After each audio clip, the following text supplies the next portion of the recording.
What's up, guys? This is Jay from Generation Geek. Today we'll be covering the latest issue of Alphacore. Pops, or click.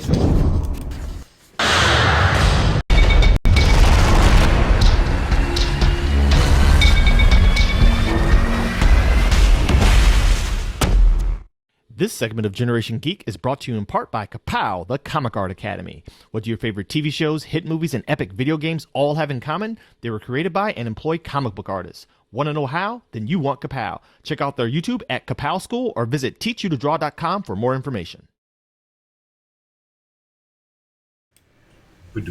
All right, we are back. We are back live from the lab. And where do you call your space? The Melee Dojo. The Melee Dojo. Melee Dojo. Y'all have to excuse me. I'm getting over an upper respiratory infection. I honestly think that there's some things going on that they ain't telling us about. You know, to be quite honest. Hold on just a second. Let me pause. Yes. We are back. Listen, I really do think that something's going on. And I know when I called the VA, she said they are inundated with cases like this, where people having upper respiratory infections, testing negative for COVID, negative for the flu, negative for everything. I test you negative for everything. And this has been going on for a month now. She said other people have been dealing with this thing for months. So you guys listen. If you feel that little itching in your throat and you start coughing, jump on top of it. Get on it fast. Don't play with it. Well, anyway, I am Doc Solo. This episode of Generation Geek is brought to you by Ka-Pow, the Comic Art Academy, the real art school for real people with real lives, taught by real pros. And Ka-Pow! And with me, as always, since the day he was born, my sidekick, my son, Jay, Mr. Melee TV. And so, listen, we got a lot of love from our last video reviewing ISOM #1. And one of the things that I think you may agree with on this one, son, is we're not trying to inundate you guys with unnecessary fluff just for the sake of getting videos up. You know, if I'm from the era, if there was nothing to talk about, we just ain't talking. Yeah. Right? Okay? Instead of trying to fabricate things for clickbait and to tend to algorithms. So with that being said, we are not going to review ISOM #2. Right? I don't think that it's necessary because it was just, in my opinion, much of the same thing. And you can check out our ISOM #1 review, but not much happened that warranted its own video between 1 and 2. Okay? Sure.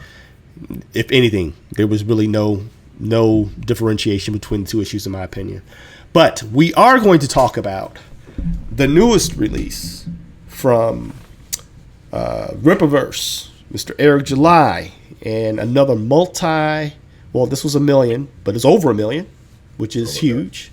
Over $1 million. I think it's like 1.2 million that they got for Alphacore #3. Kudos. Sure. Kudos. No shade. That's impressive. And we ain't in nobody's camp. Just know that. You know, we ain't in nobody's camp. Switzerland. We are Switzerland, and not in the sense, as we said before, that we don't take a stand, but we stand on what we believe and, you know, our values. We're not looking for allegiances, because one thing I noticed here, especially in this space, which is really disturbing to me, son, is how fragile the allegiances are here. Very much so. Everybody's it's like you can't have an opinion. You gotta be on one side or the other. Like, and that's just not the world. It's not black and white. There's a lot of gray. There is a lot of gray. There are some things, obviously, in the world when it comes to like abuse or child neglect and stuff like that, where that's very black and white. There's no in between on that. But then when you come to stuff like comic books or opinions on whether this art is good or bad, like, it's gray. You know, a lot of that stuff is great, but people are just so sensitive. And if you're not completely 100% on their side, and you have to, you know, drink all their Kool-Aid, if you don't do that, then you're op at that point, and that's just crazy to me. But I mean, that's the space that we're in. But we can assure you that will not be us. We will That will not not be conform to us. that. No. We will No. give our honest opinions, whether it's a friend or colleague or somebody we don't know. It's all the same. You know? Yeah, it is. And again, as you all know, this is my son, and he is wired a lot like his dad. But even we have a relationship where we hold each other accountable. Yeah. Like if I do something out of pocket that goes against the values that he was raised in, he will call me out on it, right? And vice versa, as his father, all in love, all in respect. But my wife and I, we've always afforded our children that level of communication, always with respect, because we are your parents, right? We're not peers, but we want to hear what you have to say. You dig what I'm saying? Because you are a part of this thing that we're building, and you guys are a part of this thing that we're building here at Generation Geek. Absolutely. All right, so we do want to hear. Thank you for the comments. Some people have left some really great comments, and we're not. Comments. Yeah, we're not grown enough where we won't respond. So Yeah, sure. If that ever happens, right? We're not. I love engaging with you guys, and again, it's okay if we disagree. Just don't be disrespectful. You know what I mean? And so with that being said, we're about to dive into Alphacore #1. And as always, I'm going to give the mic over to the comic book geek in the family. Jay, have your way. All right. So, Alphacore #1. Compared to Isom, I definitely will say it is a better book. Can't say a much better book, but it is a better book. As far as the writing, the pacing, and the storytelling, it was very, very much better. The art, still not the best. And again, I am not the average comic book, fan. I grew up in a house with an artist, so I look at anatomy and stuff like that. I look at poses and stuff. Like that pose he just had was it was a very weird pose. Like he was holding them, like I don't know if he's holding them or punching them. Like some of that stuff was a little wonky. But aside from the art stuff, when it comes to like I said, I'm a big fan of like power scaling and stuff like that, and making it, quite obvious where characters' power levels are. They did a lot better in this book than they did in Isom. This guy here, I think his name was Brian. It's like Brian Brighter. I can't see. What does the name say? We'll call him Brian. I thought it was Brian. His last name starts with an S. They call him by the first name. It's like they don't have like code names. Monikers, yeah. You know what I mean? Which I'm okay with that. Yeah, for sure. I have no problem against that. You have Brian, you have Braxwell, which is the black guy, and you have Valdez, which is the other superwoman, who I guess has like these electric whips, kind of reminds me of Lasha from the Female Furies. The Female Furies of DC. That's what she kind of like. It's kind of, with her, I was a little bit unclear, because it looks like it could be part of her suit, right? As opposed to an actual power. That was that didn't read well. Here she is right here, Valdez. And so go ahead and continue. I'm sorry to interrupt, but yeah. Yeah, so on the power scaling side, I like that. The guy that kind of looks like Superman with the cape is not quite Superman level. He's not as tough. He's not as strong. Like in the first panel, it shows he was getting shot by bullets, and he's like, "Ow, that actually hurts. Please stop doing that." So he has some basic reality. He's not this all invulnerable guy. He can be hurt. He ends up fighting this Billy Bob fire guy lately, and he ends up knocking him out too. So the power scaling side, at least they're kind of grounding it a little bit more. They're not super powerful. Braxwell, I don't quite understand his powers. He seems to be our flying brick as well. That's all he really showed. But aside from the power scaling stuff, I like the storytelling. It was okay. They had this Lex Luthor type villain that wasn't really too bright, so that was kind of cool. Like I guess he had powers. They showed his eyes going in the end, but they didn't show it. He was the guy in the ice book. Now that I think about it, he was the guy inside the club with the girl whose eyes were glowing. That's who he was supposed to be. But they That's never who he's said supposed. They didn't connect those dots. It was a little too subtle. It wasn't a good read. Yeah. Yeah. Okay. I didn't catch that. So okay. It just clicked in my head. See, this is why he does this, because he catches stuff. I'm not gonna catch that kind of stuff. Yeah, so. That's who he was supposed to be. The characters, they didn't seem cliche, which I didn't have a problem with. Like Bry, he's not a super goody two shoes. He kind of has his own motives. They're part of a police force, but the police force kind of bucks against them. They don't want them involving in their normal stuff. They only want them involved in the what they call them, accepts, the accept activity, the freak show as they call it, or the freak calls. I kind of like the name accept. I kind of like that. Yeah, exceptional. I like the name. Yeah, I kind of like that. Again, we have something similar. We still have no basis on where these people get their powers from, so that's still driving me a little nuts. Because you can't tell me either they all got their powers from the same place or they will. I don't know. Right? But was there an event? Is it mutation? Yeah. Was it some type? You know what I mean? And a lot of times, creatives, I don't necessarily mind it when they don't give you a lot of unnecessary backstory, but we need some. We need something kind of anchor us into this world. You know, so. Yeah, I feel like the problem is they're not leading us to that. Like, there's no even hints to them even trying to touch that. They're just like, yeah, they're just here. Not I was in the military in '89. Okay, like there's nothing. Like there's no backstory to that. The criminals, kind of cliche, but cool in their own way. Those psychotic, skinny, electric guy, fire guy. That part was cool. There's a particular part that comes later where Braxwell that I really liked. It was another guy, kind of looks like Toy Man, but he has the whole Purple Man thing where he can speak to you and make you do what he wants you to do. That was kind of cool. He tries to do it to Braxwell, and Braxwell has Nothing But a G Thing playing from Dr. Dre and Snoop Dogg. And right. So he can't hear anything. And I was like, oh yeah, I like that. So the writing was definitely much better in this book. The power scaling thing, and later try to catch basically their version of a helicarrier. They really can't do it. So they're not like super strong. They're like just strong enough. They're not Superman strong. That's something Superman could have did on his own and stuff like that. At least they're staying consistent with everybody being around the same strength level, I guess, in a way. Braxwell, it's not ridiculous. It's not like DC Comics where everybody's so OP. You know what I mean? Playing with one hand. Yeah.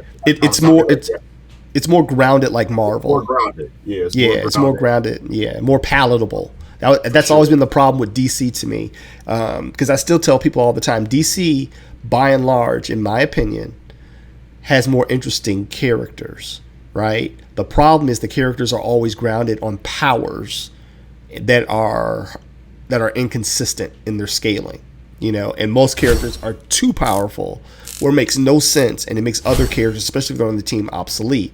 Where Marvel, their stuff always seems to work because they started off with scales. They grounded them, Back in the day of the old Marvel Universe handbook, class 100, class 50, 75. Yeah. But it gave you, and even though these characters were allowed to grow and evolve, you still had this baseline, right? You had this baseline that you could still refer to.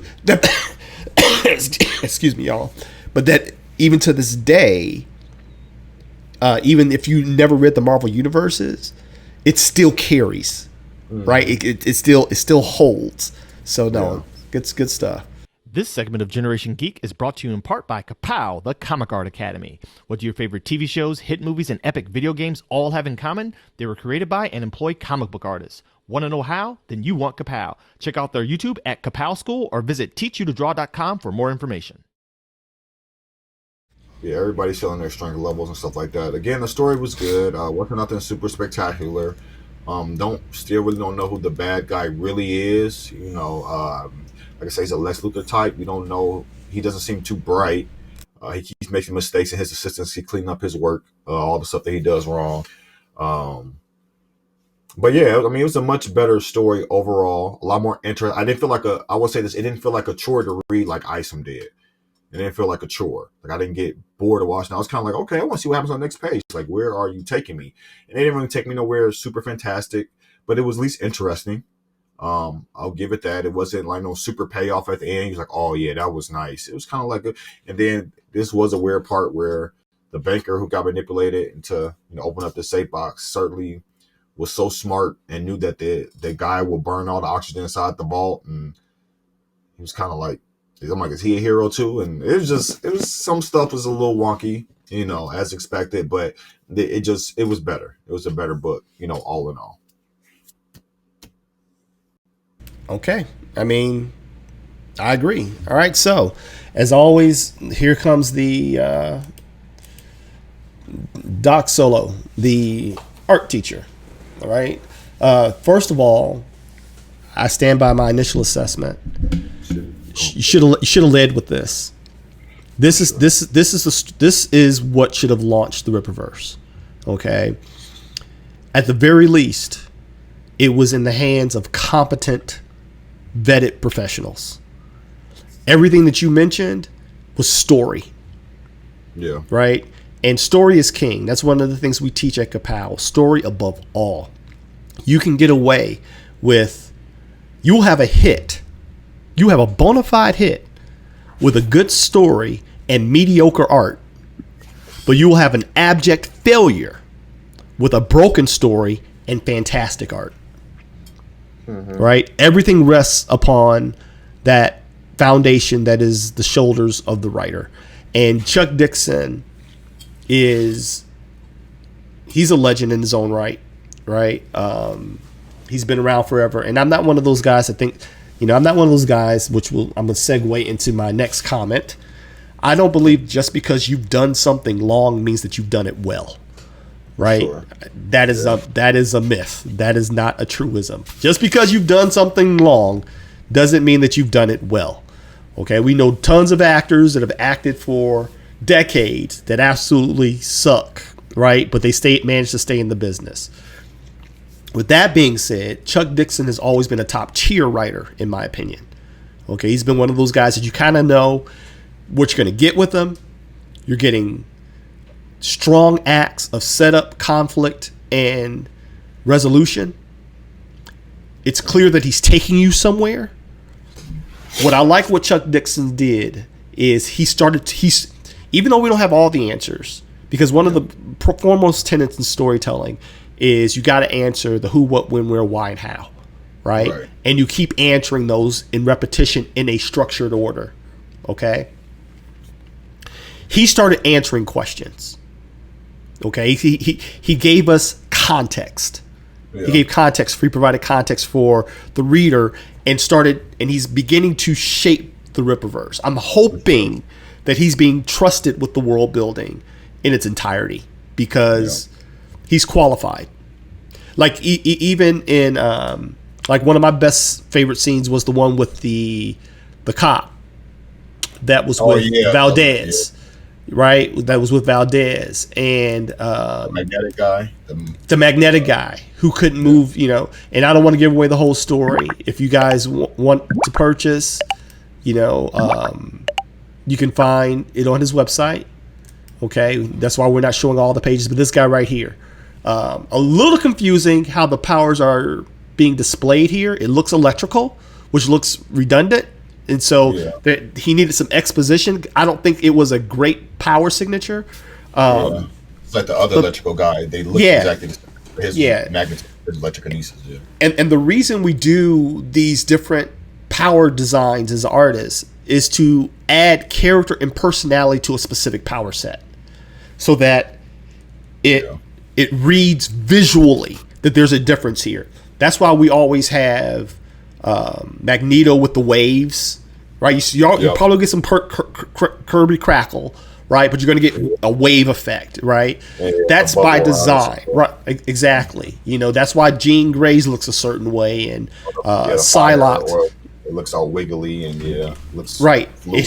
It helps establish visually for the reader the personality of the powers. Okay. Now, let me go back to my statement. Just because you've done something long doesn't mean that you've necessarily done it well. This is a subjective statement. I'm not a fan of Joe Bennett's work. Never have been. And he's been doing it for a long time. Okay, he's been doing it for a long time. In my opinion, Mr. Bennett has a very loose relationship with anatomy. Okay, where and here's my statement. I may do this. It may take some work digitally, but my mentor, when I was at the animation studio and we were doing, for those of you who don't know, I cut my teeth when he was a toddler, working on Batman animated series, Pinky and the Brain, Animaniacs as an intern at a animation studio here in the Chicagoland area. You were like 2, right? And my mentor, who took me under his wing, who was a vetted comic book professional, had worked for all the big guys at that point, had been in the industry for a couple of decades. He's still around. He's teaching, still doing cons and stuff. But my mentor said something to me that stuck with me. If your work doesn't read well in its most basic form, i.e. pencil and inks, you have problems. Okay? If you need color to make your stuff work, that shows a huge deficiency in you as a foundational renderer. And that is my thing with Joe Bennett. Now, to his credit, Joe Bennett has a slew of industry credits. And so I ain't throwing no shade. Hulk. He did Immortal Hulk. But he you know what? They cut ties with him, though. Because of his political views, he had done some things with some anti-Semitic stuff. Yeah, anti-Semitic stuff he was putting in there, and apparently he is a card-carrying communist, I believe. Yeah. Right? And so again, whatever you side, we don't even. That's why they cut ties. I'm not making a commentary on how I feel about his political position. Artistically, though, when you know Joe Bennett's background, he started in horror. Yeah. Okay, and the problem with that is a lot of times artists, when they get validated in a specific genre, they kind of lean into it and they can't break away from it to fit the aesthetic of anything outside of that genre. So, like Immortal Hulk, Mr. Bennett. Man, because Immortal Hulk was it's a horror story. For those of you who don't know, and I read Immortal Hulk. You got me on Immortal Hulk, I think. You're like, Dad, you need to read Immortal Hulk. It was a great story, and his artwork worked for that, even with the problems with anatomy. If you were to remove color from a lot of this stuff, it would look horrible. It would absolutely look horrible. But what he does do, as a competent, again, now that's subjective. You may be a Bennett fan. Okay, subjectively speaking, I think it would look bad if you took the color away and you just saw the raw pencils and inks. Because I'm trained to look past the color and all the noise. Right, I've been doing this a long time. To his credit, though, huh? What'd you say? He definitely gets the creep factor in his character, especially his villains, like how they move and how they. Oh, they're creepy. They're creepy looking and grotesque, right? Yeah. But there's like things like this hand. He loses it. He loses it at times. But when you take it all together, you get a pretty decent bite. Kind of to coin the chef's terms. You have to get the perfect bite. The individual pieces are oftentimes broken, but he makes up for it in the entirety of the composition. Right, when you consume it all. But his women aren't really attractive looking. He bails on certain anatomy and even like folds and stuff. But this, again, I attribute more to his horror inclination in his style. But he captures these moments, right? He captures like the splash pages are what splash pages are supposed to be. You dig what I'm saying? They're eye catching. And they have depth. They have depth. Which was not an item. Exactly. Flat. Like, this is so disjointed to me. You know what I mean? And it just, like, this anatomy here is all broken in panel number 2 with this guy. But again, that's his horror stuff. Even like when he does Valdez's face. The thing with comics is, the women have to be attractive and the men have to be sexy. They have to look the parts. He loses that a lot of times. Also, what I noticed was they had several inkers on this on this to ink his work.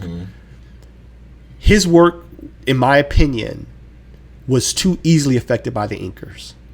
Now, inkers always have some input on the output, right? Because many times they are artists with their own visual aesthetic. Ideally, you want somebody to complement and enhance, not to overpower. I noticed it was such a stark difference with the inkers; it overpowered whatever he did underneath. You understand? And so when they switched inkers, I immediately it caught my eye. I'm like, okay, this is different. Like this face right here, that is so. Look at these eyes curved. You know what I mean? I'm like, it just doesn't read well. But again, he's a pro, and so like when he hits the moments good enough, in my opinion. Again, this was a good scene right here in the jail. I think Chuck Dixon makes this work. You know what I mean? I still won't buy it.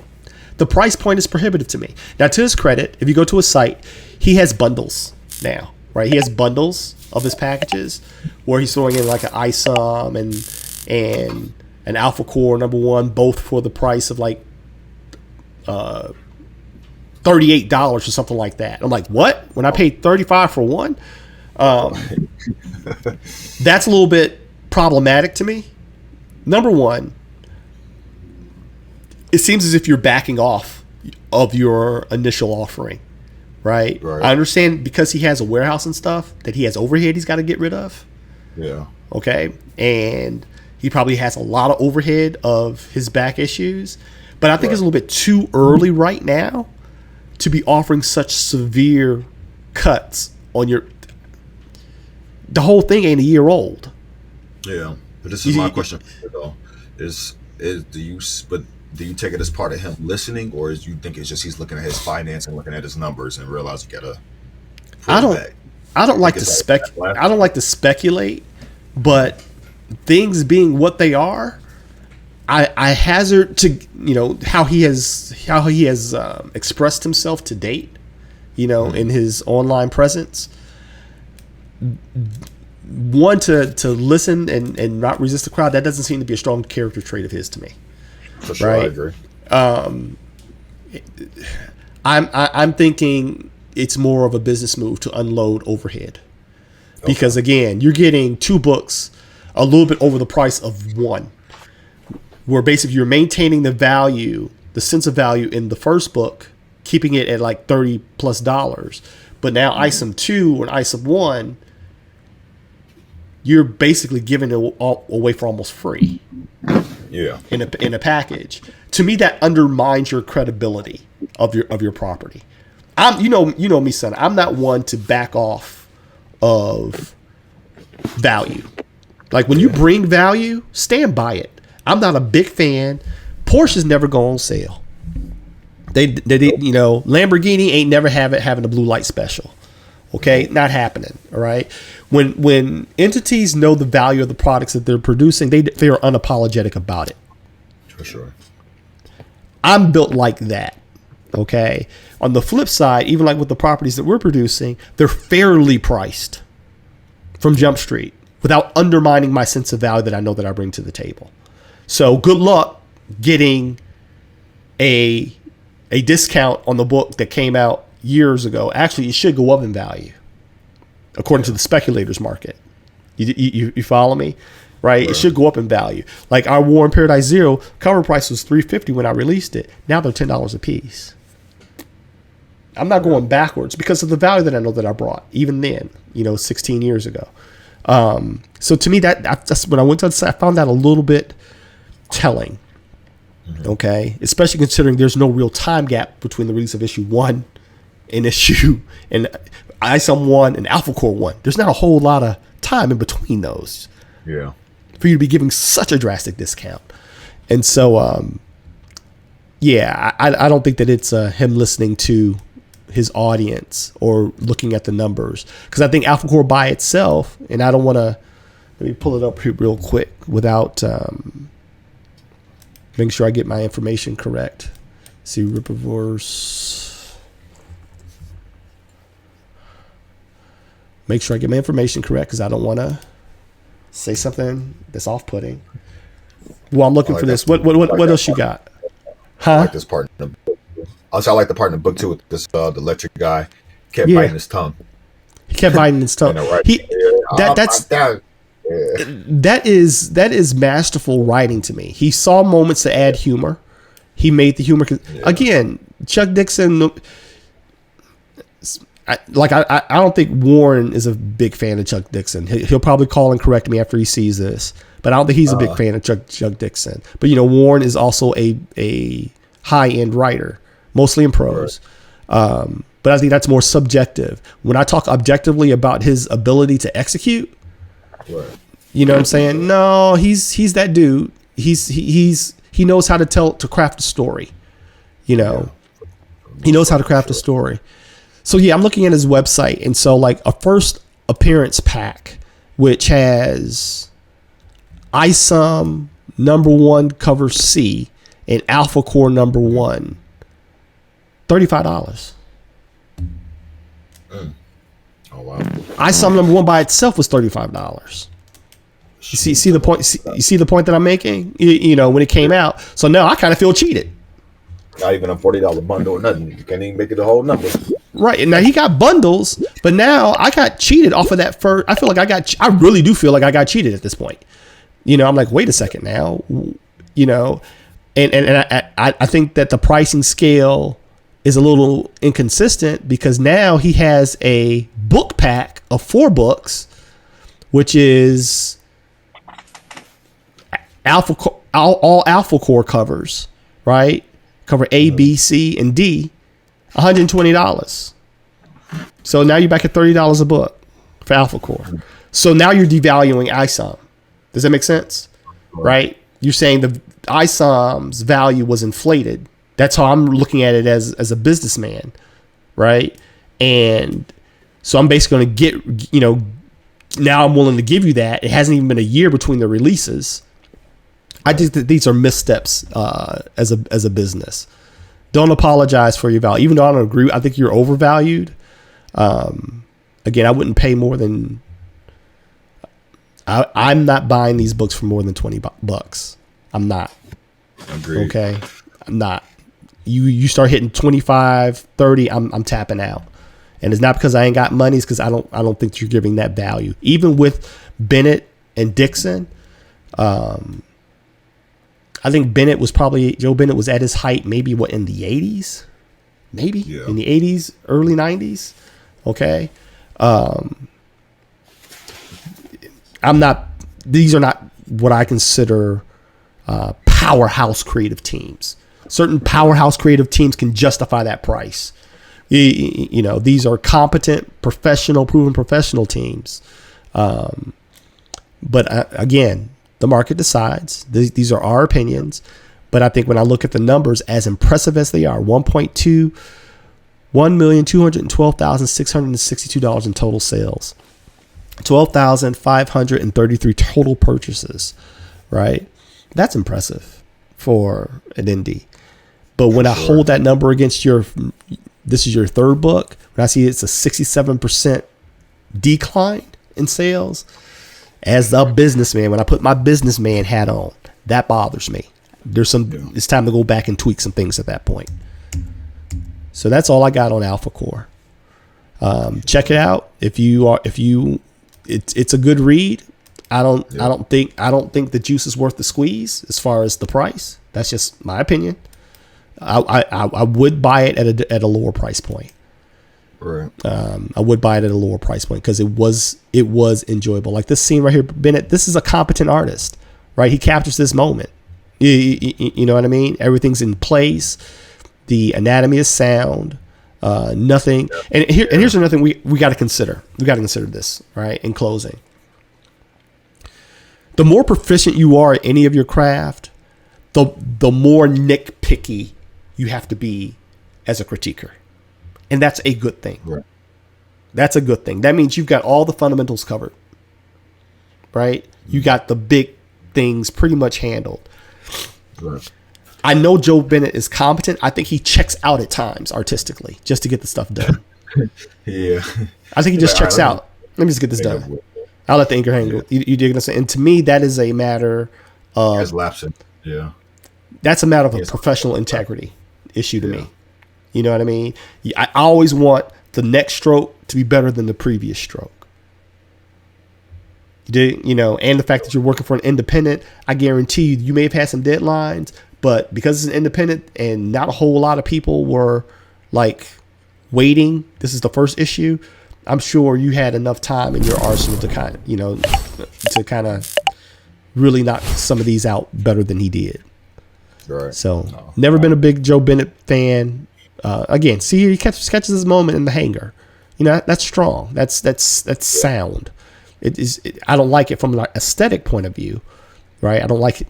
I'm not a fan of his style and all the hatching and the weird folds and you know what I mean, some of the facial structures. But foundationally, it's strong. It's solid. Yeah. You know, I give credit where credit's due. And so, leave your comments in the section. We want to hear what you guys think about Alphacore #1. Somebody left a comment the other day that I did respond to, that Mr. July will not care for our reviews. And that's not the point. Yeah. That's not the point. You know, these are our opinions. Again, I can justify everything that I've said. You know, if you have not listened acutely, I let you know what is subjective and what is objective. Right. I got no hate in my heart for this man and his company. Rising tides lift all ships. We need Eric July to win. Yes. Yep. There's enough shine for all of us. Ain't no hate here. Okay. Especially in the indie market. Especially in the indie market, man. There's no hate here. Sure. Like they need that. Because the stuff they've been putting out been trash anyway. So all the Marvel movies, DC has been trash. So they need the pressure. They do. Books ain't been good neither. No. Right. No. A rising tide lifts all ships. And so his win is a win for all of us. Okay? It's a win for all of us. So I'm not wishing death and destruction to the Rippaverse. I want the Rippaverse to win. Sure. Right? I want to win too, but I don't have to crawl over your corpse to do so. Right? Two lights in a room shine, and guess what? The room is twice as bright. Yep. Right? I don't need to snuff out your light for me to shine. And so, again, our reviews are unapologetic, but that's our position. That's our position. I would encourage them to continue bringing on proven quality. Again, proven doesn't necessarily mean quality. Okay. IKEA is proven. It ain't quality. You get that? Catch that one? IKEA is proven. They have stores all over the country. Well, they are not as quality, right? Yeah. You want proven quality creative teams on this. And if you have the resources, which I'm not counting your dollars, I know he shares a lot of information. Creative teams matter. Putting the entire package together matters. Right now, it kind of seems like he's going for outliers and people that have been. It's like, again, it feels like the Twitter allegiance. You know what I mean? The Twitter League, right? You know, not the Justice League, the Twitter League, where if you're on the outs with the industry, come work here. The enemy of my enemy is my friend. That doesn't necessarily help your product, quite to me. You know what I mean? Are you willing to bring in people that don't agree with you but can get the job done and the work is better? Because they'll get the paycheck. Yep. They'll take the paycheck. Artists need the money. Know that. Writers need the money. Know that. All right. Yep. So you can be a conservative or liberal.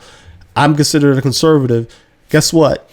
If I have the opportunity to hire some liberals to work on my projects and have editorial oversight over them, and I know they're gonna crank out, guess who's getting hired? I don't care about your political views and your position. This is my property. You dig what I'm saying? And you're going to fall in line because I'm paying you. I'm buying. I ain't begging. Right? And so if you're just hiring people. What'd you say? In the words of our granny, I'm buying. I ain't begging. That's what Granny always said, didn't she? I'm buying. I ain't begging. Okay. So I don't care what your political views are. Quite honest. You're not going to put them in my book. I know that. Yeah. And that's where editorial comes in. I'm hiring you to do the job. Do the job. You dig what I'm saying? Do the job. Somebody else. Because I think you limit your options at that point. Yeah. You know what I mean? I think you limit your options at that point, and that is that's anti-capitalist. And so that's all I got on Alphacore. Check it out for yourself. Tell us what you think. Leave your comments, like, subscribe, follow, all the good stuff, and check us out everywhere at Gen Geek. And man, on to the next. Y'all be blessed. Peace. Peace.